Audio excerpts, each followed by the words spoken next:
Dear students, today we will discuss about second law of thermodynamics.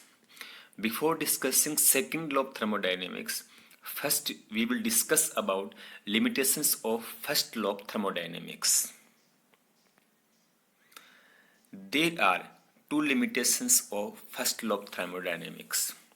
First is, first law of thermodynamics does not tell us about the direction of flow of heat, that in which direction heat will be flow, that is from hot body to cold body or cold body to hot body.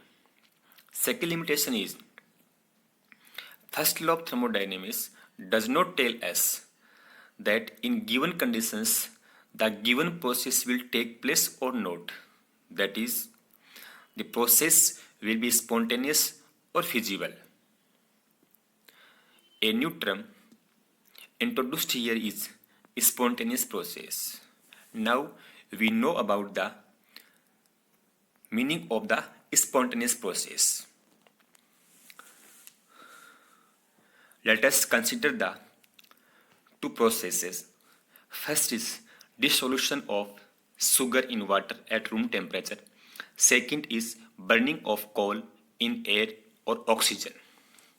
The first process, that is dissolution of sugar in water, takes place by itself, although it may be slow. The second process, that is burning of coal in air, cannot take place by itself. It needs initiation, that is we have to bring a flame near the coal to start its burning. But once it starts burning, it goes on by itself without the help of any external agency. Both the above processes are spontaneous process. Hence, a spontaneous process may be defined as follows. A process which under some given conditions may take place by itself or by initiation is called spontaneous process. And a process which can neither take place by itself nor by initiation is called a non-spontaneous process. For example, flow of water up a hill, flow of heat from a cold body to a hot body.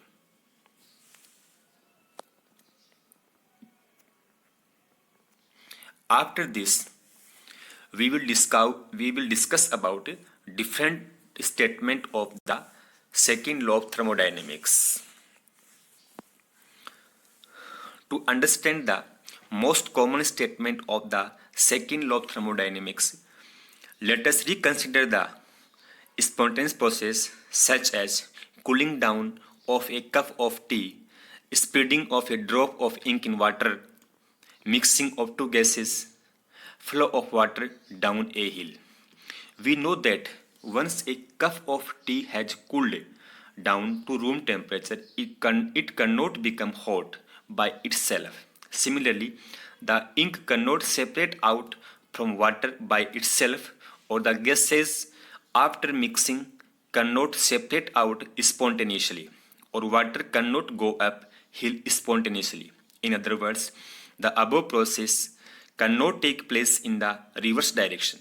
Similarly, taking the example of a chemical reaction, we know that the reaction between sodium hydroxide and hydrochloric acid to form sodium chloride and water is spontaneous. But the reverse reaction, that is the reaction of sodium chloride with water to give back the hydrochloric acid and the base sodium hydroxide, does not take place on its own. This gives first definition of the second law of thermodynamics, that is all spontaneous processes or naturally occurring processes are thermodynamically irreversible. Now we will discuss about the second definition of the second law of thermodynamics. The process which we have discussed, that cooling down of a cup of tea, flow of water down a hill. This process brought about in the reverse direction by using some external agency. For example, water can made to go uphill with an electric motor. Tea can be made hot again by heating. Hence, the second law can be defined in the following manner.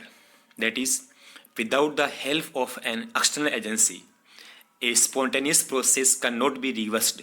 For example, heat cannot by itself flow from a colder to a hotter body. Now we discuss third statement of the second law of thermodynamics. The first law states that when heat is converted into work, the work obtained is equivalent to the heat absorbed. However, it has been seen from experience that the heat absorbed cannot be completely converted into work without leaving some change in the system or the surroundings. For example, the heat produced in a locomotive is not fully utilized in running the train. A part of it is lost to the surroundings or wasted in overcoming the friction.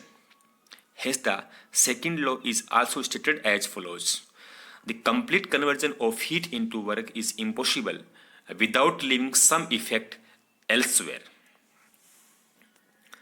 Now we will discuss about the next statement of the second law of thermodynamics, which is important statement in terms of entropy. Entropy is the measure of randomness of the system. In terms of entropy, we will define second law of thermodynamics as follows.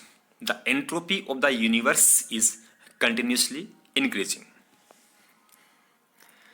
Next statement is the mathematical statement of second law of thermodynamics is as follows. The change in entropy, that is delta S, is equal to Q upon T, where Q is the reversibly absorbed heat and T is the absolute temperature. Now we will discuss about the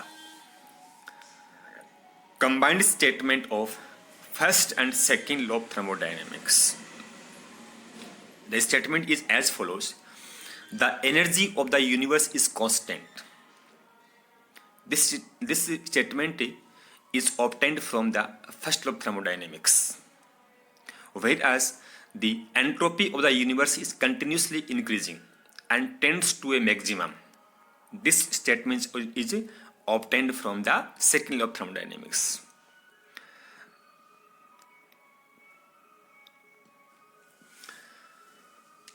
We have discussed today about the limitations of first law of thermodynamics, spontaneous process, and different statements of a second law of thermodynamics. In the next video, we will discuss about the important cycle which is known as the Carnot cycle. This Carnot cycle introduced a new term in thermodynamics which is entropy. Thank you.